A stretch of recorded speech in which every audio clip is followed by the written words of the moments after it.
சமூக விரோதிகளிடமிருந்து மக்களை காக்க எந்தவிதமான கடுமையான நடவடிக்கையும் எடுப்பேன் என உறுதியளிப்பதாக சட்டசபையில் முதல்வர் ஸ்டாலின் தெரிவித்திருக்கிறார். இது குறித்து நமது கடையர் செய்தி பிரிவில் என்ன என்பதை பற்றி நாம் பார்க்க போகிறோம். அதாவது கள்ளக்குறிஞ்சி கள்ளச்சாராய மரணம் தொடர்பாக சட்டசபையில் இன்று கவன ஈர்ப்பு தீர்மானம் கொண்டு வரப்பட்டது. இது குறித்த விவாதத்தில் முதல்வர் ஸ்டாலின் அளித்த விளக்கத்தில், உயிரிழந்தோரின் குடும்பத்தினருக்கு எனது ஆழ்ந்த இரங்கலை தெரிவித்துக் கொள்கிறேன், ஆறுதலையும் தெரிவித்துக் கொள்கிறேன் என்று தொடங்கியிருக்கிறார். பாதிக்கப்பட்ட அனைவருக்கும் தேவையான அவசர மருத்துவ உதவிகளை செய்ய அறிவுறுத்தியிருக்கிறேன். கூடுதலாக 57 அரசு மருத்துவர்களை கள்ளக்குறிச்சி மருத்துவமனைக்கு அனுப்பி வைத்திருக்கிறோம். சிகிச்சைக்கு தேவைப்படும் உயிர்காக்கும் மருந்துகளும் கையிருப்பில் இருக்கிறது. அதாவது 200 லிட்டர் மெத்தனால் சாராயம், அதாவது பாதிக்கப்பட்ட 164 நோயாளிகளில் 117 பேர் உள்நோயாளிகளாக சிகிச்சை பெற்று வருகிறார்கள். 47 பேர் உயிரிழந்திருக்கிறார்கள். இந்த சம்பவம் தொடர்பாக கோவிந்தராஜ் என்ற கண்ணுக்குட்டி என்பவரை போலீசார் உடனடியாக கைது செய்திருக்கிறார்கள். அவரிடமிருந்து 200 லிட்டர் மெத்தனால் சாராயம் கைப்பற்றப்பட்டிருக்கிறது. புதுச்சேரியில் இருந்து மெத்தனால் கொண்டு வரப்பட்டது கண்டுபிடிக்கப்பட்டது. இவர்களுடன் தொடர்பில் உள்ள அனைவரையும் சட்டத்தின் முன் நிறுத்துவோம். இந்த சம்பவம் பற்றிய தகவல் தெரிந்தவுடன் அமைச்சர் ஏவா வேலு, மா சுப்பிரமணியன் ஆகியோரை ஜூன் 19 இரவே சென்று பார்க்க சொல்லியிருந்தேன்.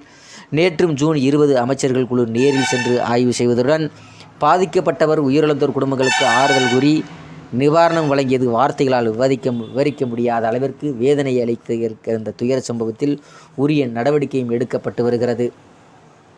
முதல் கட்டமாக கள்ளக்குறிஞ்சி கலெக்டர் பணியிட மாற்றம் செய்யப்பட்டிருக்கிறார். எஸ்பி மற்றும் மற்ற அதிகாரிகளும் சஸ்பெண்ட் செய்யப்பட்டிருக்கிறார்கள். சம்பவம் குறித்து விசாரிக்கவும் சட்ட ரீதியான நடவடிக்கை எடுக்கவும் சிபிசிஐடி விசாரிக்க உத்தரவு செய்திருக்கிறேன்.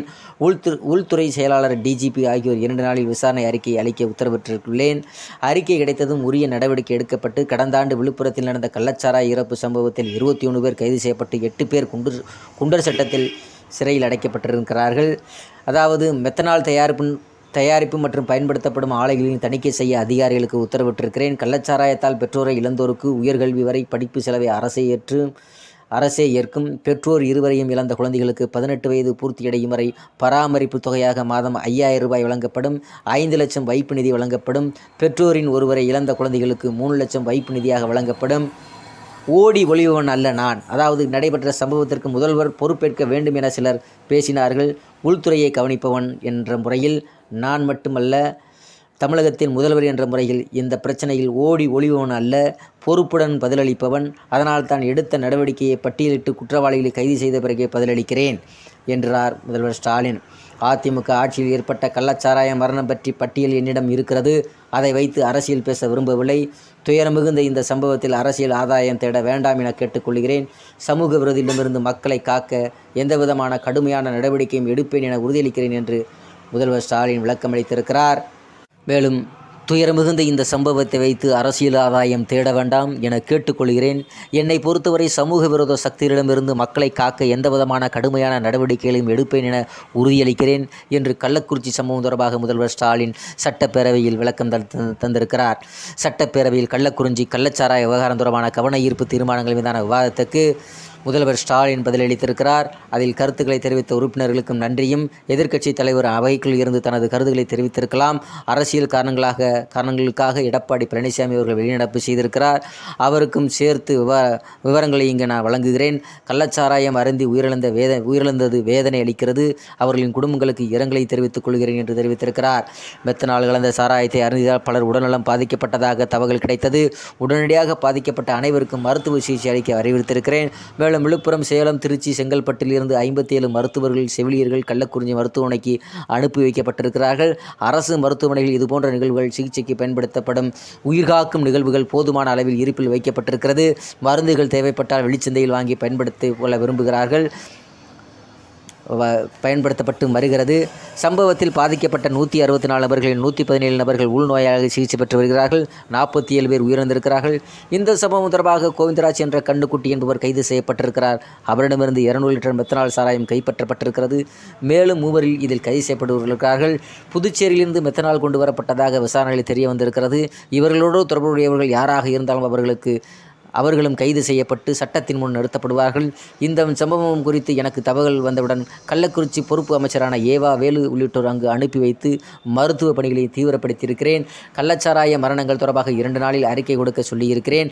அறிக்கை கிடைத்ததும் அதன் மீதான நடவடிக்கையை தீவிரப்படுத்துவேன் என உறுதியளிக்கிறேன் என்று வார்த்தைகளால் விவரிக்க முடியாத வேதனையை அளித்த இந்த துயர் சம்பவத்திற்கு பொறுப்பானவர்கள் மீது உரிய நடவடிக்கை எடுக்கப்பட்டு வருகிறது. முதல் கட்டமாக கலெக்டர் பணியிட மாற்றம் செய்யப்பட்டிருக்கிறார். எஸ்பி தற்காலிக பணி நீக்கம் செய்யப்பட்டிருக்கிறார். இந்த சம்பவம் குறித்து தீர விசாரிக்கும் பொருட்டு சிபிசிஐடி வசம் ஒப்படைக்கப்பட்டிருக்கிறது. எதிர்கால சமுதாயத்தை மிக மோசமான வகையில் பாதிக்கும் போதைப் பொருட்களை எந்த வகையிலும் அனுமதிக்க இயலாது என்ற அடிப்படையில் இவற்றை விற்பனை செய்பவர்கள் மீது சட்ட ரீதியாக எடுக்க வேண்டிய அனைத்து நடவடிக்கைகளையும் நாங்கள் தீவிரமாக எடுத்து வருகிறோம். தொடர் நடவடிக்கை குறித்து இங்கு அனைவரும் பேசினீர்கள். கடந்த ஆண்டு மே மாதம் நடைபெற்ற இதேபோன்ற சம்பவம் தொடர்பான வழக்கினை இந்த அரசு சிபிசிஐடியிடம் ஒப்படைத்தது. அந்த வழக்கு 2 மாவட்டங்களில் தொடர்புடையது. அதில் விழுப்புரம் வழக்கினை பொறுத்தவரையில் 21 குற்றவாளிகள் கைது செய்யப்பட்டு 8 குற்றவாளிகள் குண்டர் தடுப்பு சட்டத்தின் கீழ் சிறையில் அடைக்கப்பட்டிருக்கிறார்கள். காவல்துறை அலுவலர்கள் 16 மீது ஒழுங்கு நடவடிக்கை மேற்கொள்ளப்பட்டிருக்கிறது. அந்த வழக்கில் கள்ளச்சாராயம் தயாரிக்கும் மெத்தனால் ஆந்திர மாநிலத்திலிருந்து கொண்டு வரப்பட்டது விசாரணையில் தெரியவந்தது. இந்த வழக்கு விசாரணை முடிக்கப்பட்டு விழுப்புரம் நீதிமன்றத்தில் இறுதி அறிக்கை தாக்கல் செய்யப்பட்டுள்ளது. செங்கல்பட்டு மாவட்ட வழக்கினை பொறுத்தவரையில் 6 வழக்குகள் பதியப்பட்டு விசாரணை மேற்கொள்ளப்பட்டிருக்கிறது. 9 குற்றவாளிகள் கைது செய்யப்பட்டிருக்கிறார்கள். அவர்களும் 5 நபர்கள் குண்டர் தடுப்பு சட்டத்தின் கீழ் சிறையில் அடைக்கப்பட்டிருக்கிறார்கள். 6 காவல்துறை அலுவலர்கள் சஸ்பெண்ட் செய்யப்பட்டிருக்கிறார்கள். இந்த வழக்கின் விசாரணை இறுதி கட்டத்தை எட்டியிருக்கிறது. தமிழ்நாடு அரசு இதில் சிறப்பு கவனம் செலுத்தி கள்ளச்சாராயம் காய்ச்சுதல் மற்றும் விற்பனை செய்தல், போலி மதுபானங்கள் கடத்துவது மற்றும் விற்பனை செய்வது போன்ற குற்றச்செயல்களை நடைபெறாத வண்ணம் தீவிர தடுப்பு நடவடிக்கைகளை மேற்கொண்டு வருகிறது. அவற்றை பட்டியலிட்டு சொல்ல நான் விரும்பவில்லை. கள்ளச்சாராயம் காய்ச்சுவதை தடுக்க மாவட்ட வாரியாக காவல்துறை, மதுவிலக்கு அமலாக்க பிரிவு மற்றும் வருவாய்த்துறையினால் அடிக்கடி சிறப்பு சோதனைகள் நடத்தப்பட்டு வருகிறது. திமுக அரசு பொறுப்பேற்றதிலிருந்து இதுவரை கள்ளச்சாராயம் காய்ச்சுபவர்கள் மீது 4,63,710 வழக்குகள் பதிவு செய்யப்பட்டு 4,61,084 பேர் கைது செய்யப்பட்டிருக்கிறார்கள். இந்த அரசு பொறுப்பேற்றதிலிருந்து இதுவரை 565 பேர் குண்டர் தடுப்பு சட்டத்தின் கீழ் கைது செய்யப்பட்டிருக்கிறார்கள். 61,51,633 லிட்டர் கள்ளச்சாராயம் கைப்பற்றப்பட்டு அளிக்கப்பட்டிருக்கிறது. 1,42,019 லிட்டர் எரிசாராயம் கைப்பற்று அளிக்கப்பட்டிருக்கிறது. 28,79,605 லிட்டர் ஊழல் கைப்பற்றப்பட்டு அளிக்கப்பட்டிருக்கிறது. மாநிலம் முழுவதும் மொத்தம் 45 நிரந்தர மதுவிலக்கு சோதனை சாவடிகள் ஏற்படுத்தப்பட்டு சட்டவிரோத மதுபானங்கள் கடத்தல்களை தடுக்க நடவடிக்கை எடுக்கப்பட்டு வருகிறது. கள்ளச்சாராயத்தில் முக்கிய மெத்தனால் பயன்படுத்தப்பட்டால் உயிரிழப்புகள் ஏற்படும் நிலையில் மாநிலத்தில் உள்ள அனைத்து மெத்தனால் உற்பத்தி அலகுகள், பயனர்கள் மெத்தனால் வைத்திருப்பதற்கான மற்றும் பயன்படுத்துவதற்கான உரிமம் பெற்ற தொழிற்சாலைகள் போன்றவற்றை தணிக்கை செய்ய மாவட்ட காவல்துறை கண்காணிப்பாளருக்கு அறிவுறுத்தப்பட்டிருக்கிறது. மேலும் அவர்களின் மாதாந்திர அறிக்கைகளில் மதுவிலக்கு அமலாக்க பிரிவு தலைமையகத்தில் கண்காணிக்கப்படுகிறார்கள். ஆனால் அண்டை மாநிலத்தில் உற்பத்தி செய்யப்படும் மெத்தனால் சட்டவிரோதமாக கள்ளத்தனமான முறையில் நம் மாநிலத்திற்குள் கொண்டு வரப்பட்டு இதுபோன்ற சம்பவங்களும் காரணமாக அமைந்து விடுகிறது. மேலும் அரசின் அறிவுரையின்படி கள்ளச்சாராயம் மற்றும் மது போதைப் பொருட்கள் தடுப்பு சம்பந்தமாக மாவட்ட ஆட்சித்தலைவர் தலைமையில் காவல்துறை, வருவாய்த்துறை அலுவலர்கள் மற்றும் தமிழ்நாடு மாநில வாணிப கழகத்தின் மாவட்ட மேலாளர் ஆகியோரை கொண்டு ஒவ்வொரு திங்கட்கிழமையும் மாவட்ட ஒருங்கிணைப்பு கூட்டங்கள் நடத்தப்படுகிறது. அதாவது கள்ளச்சாராயம் காய்ச்சுபவர்கள் மற்றும் போதைப் பொருட்களை விற்பனை செய்பவர்கள் மீது பாரபட்சமின்றி குண்டர் தடுப்புச் சட்டத்தின் கீழ் நடவடிக்கை எடுக்க வேண்டும் என்றும் உத்தரவிட்டிருக்கிறேன். இந்த அரசு பொறுப்பேற்றதிலிருந்து 14,606 வழக்குகள் பதிவு செய்யப்பட்டு 10,154 குற்றவாளிகள் கைது செய்யப்பட்டிருக்கிறார்கள். 58 பேர் குண்டர் தடுப்புச் சட்டத்தின் கீழ் சிறையில் அடைக்கப்பட்டிருக்கிறார்கள். இப்படி இந்த அரசானது கள்ளச்சாராயத்தை அறவே ஒழிப்பதற்கு மிக கடுமையான நடவடிக்கைகளை எடுத்து வரும் சூழ்நிலையில் இதுபோன்ற சில விரும்பத்தகாத நிகழ்வுகள் ஏற்படுவது மிகவும் வேதனைக்குரியது. இந்த சம்பவத்தில் பாதிக்கப்பட்டவர்களுக்கு அனைத்து உதவிகளையும் இந்த அரசு செய்யும். அதன் அடிப்படையில் இந்த சம்பவத்தில் பாதிக்கப்பட்ட குழந்தைகளுக்கு மறுவாழ்வு அளிக்கவும் அவர்களின் எதிர்கால நலனை கருத்தில் கொண்டும் ஏற்கனவே அறிவிக்கப்பட்ட 10 லட்சம் ரூபாய் நிவாரண நிதியுடன் பின்வரும் நிவாரணங்களையும் கூடுதலாக வழங்கப்படும். பெற்றோர் இருவரையோ அல்லது ஒருவரையோ இழந்து வாடும் குழந்தைகளின் பட்டப்படிப்பு வரையிலான கல்வி கட்டணம் மற்றும் விடுதி கட்டணம் உள்ளிட்ட அனைத்து செலவினங்களையும் தமிழக அரசை ஏற்றுக்கொள்ளும். பெற்றோர்கள் இருவரையும் இழந்து ஆதரவின்றி தவிக்கும் ஒவ்வொரு குழந்தையும் பாதுகாவலர் பராமரிப்பில் வளர அவர்கள் 18 வயது நிறைவடையும் வரை மாத பராமரிப்பு தொகையாக தலா ரூபாய் 5,000 வழங்கப்படும். பெற்றோர் இருவரையும் இழந்த குழந்தைகளுக்கு உடனடியாக நிவாரணத்தையாக அவர்களின் பெற்றோர் தலா 5 லட்சம் ரூபாய் முதலமைச்சரின் பொது நிவாரண நிதியில் இருந்து நிலையான வைப்பு தொகையில் வைக்கப்படும். அவர்கள் 18 வயது பூர்த்தி அடைந்தவுடன் அந்த தொகையை வட்டியுடன் அவர்களுக்கு வழங்கப்படும்.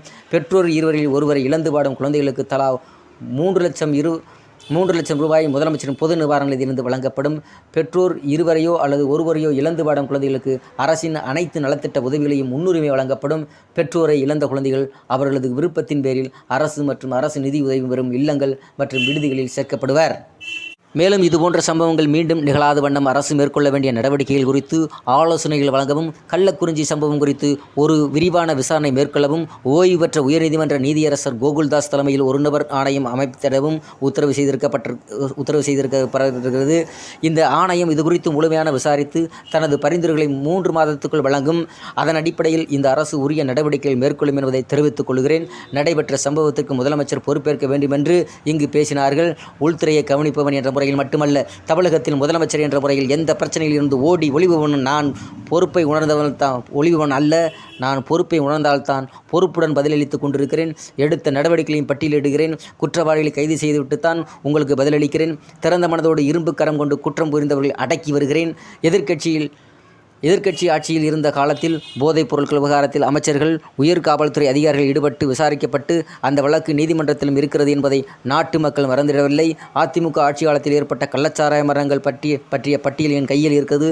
அதையெல்லாம் வைத்து அரசியல் பேச நான் விரும்பவில்லை. துயரம் மிகுந்த இந்த சம்பவத்தை வைத்து அரசியல் ஆதாயம் தேட வேண்டாம் என கேட்டுக்கொள்கிறேன்.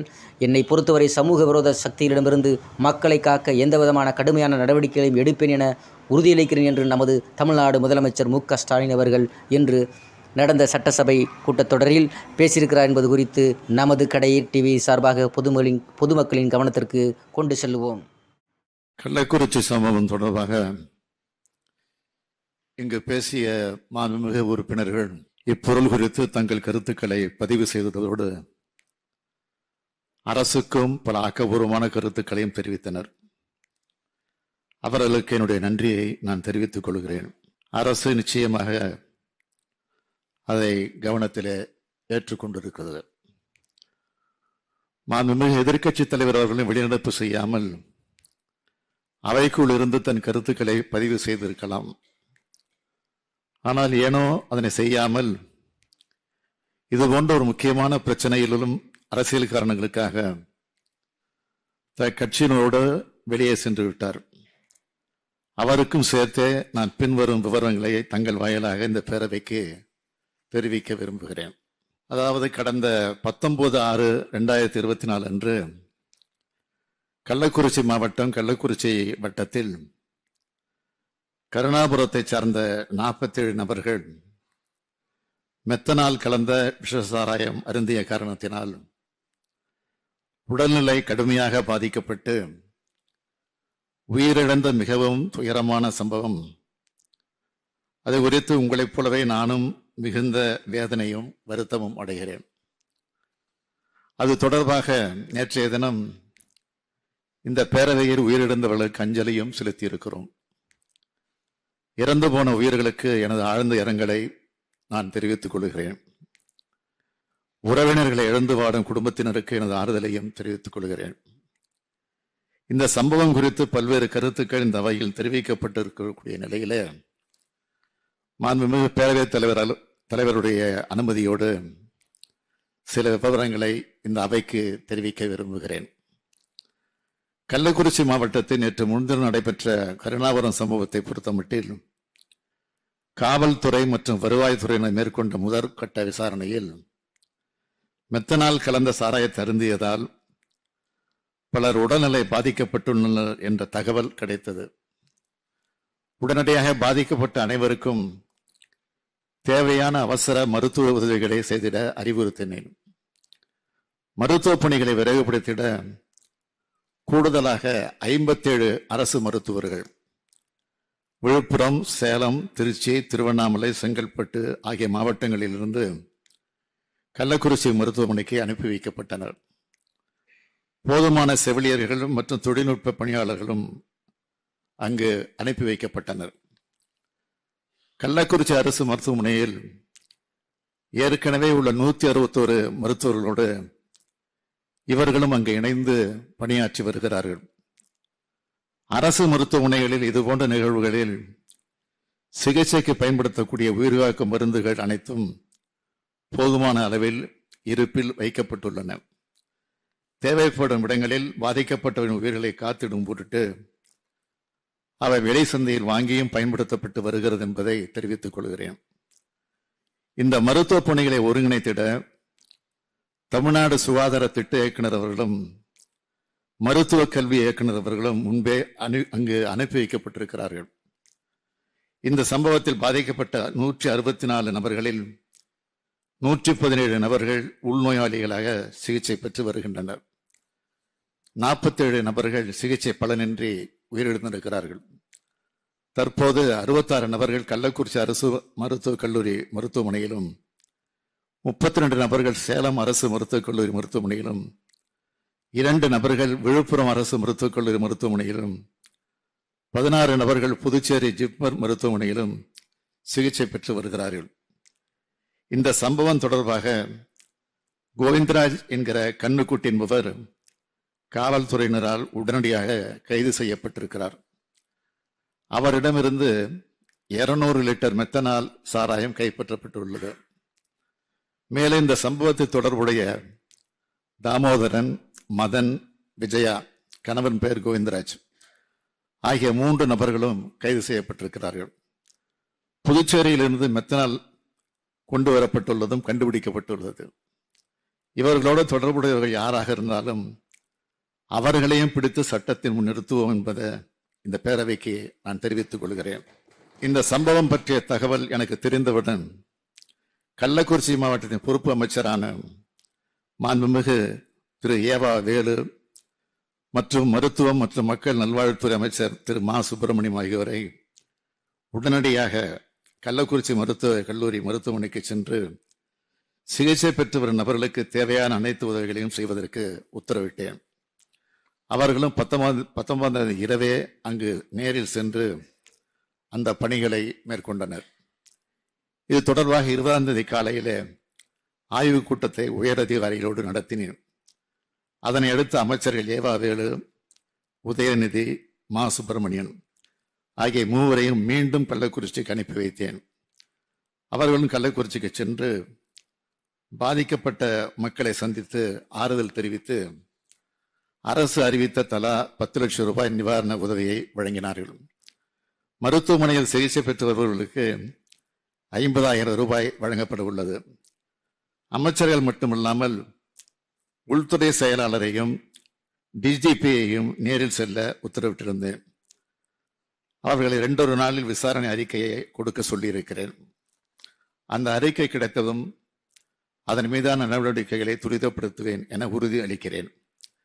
நம் அனைவருக்கும் வார்த்தைகளால் விவரிக்க முடியாத அளவிற்கு வேதனையை அளித்துள்ள இந்த துயர சம்பவத்திற்கு பொறுப்பாளர்கள் மீது உரிய நடவடிக்கை மேற்கொள்ளப்பட்டு வருகிறது என்பதை தாங்கள் நன்கு அறிவீர்கள். இதன் முதற்கட்டமாக கள்ளக்குறிச்சி மாவட்ட ஆட்சியர் உடனடியாக பணியிட மாற்றம் செய்யப்பட்டார். கள்ளக்குறிச்சி மாவட்ட காவல் கண்காணிப்பாளர் தற்காலிக பணியிட நீக்கம் செய்யப்பட்டார்.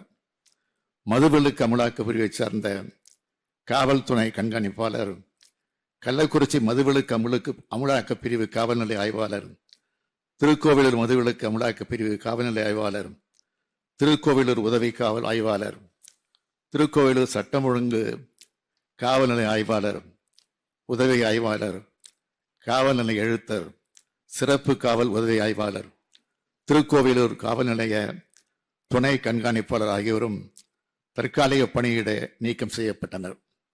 மதுவிலக்கு அமலாக்க பிரிவு கூடுதல் தலைமை இயக்குனர் மற்றும் மதுவிலக்கு அமலாக்க பிரிவு காவல் கண்காணிப்பாளர் ஆகியோர் மாற்றப்பட்டு காத்திருப்போர் பட்டியலில் வைக்கப்பட்டுள்ளனர்.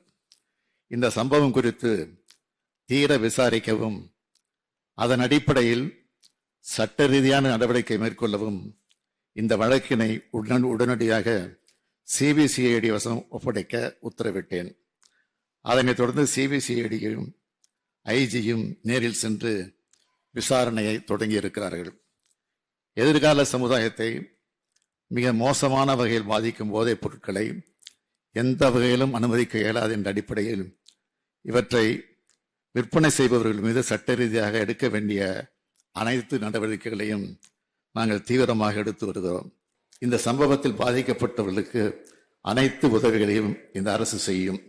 அதன் அடிப்படையில் இந்த சம்பவத்தில் பாதிக்கப்பட்ட குழந்தைகளுக்கு மறுவாழ்வு அளிக்கவும் அவர்களின் எதிர்கால நலனை கருத்திலே கொண்டு ஏற்கனவே அறிவிக்கப்பட்ட 10 லட்சம் ரூபாய் நிவாரண நிதியோடு பின்வரும் நிவாரணங்கள் கூடுதலாக வழங்கப்படும்.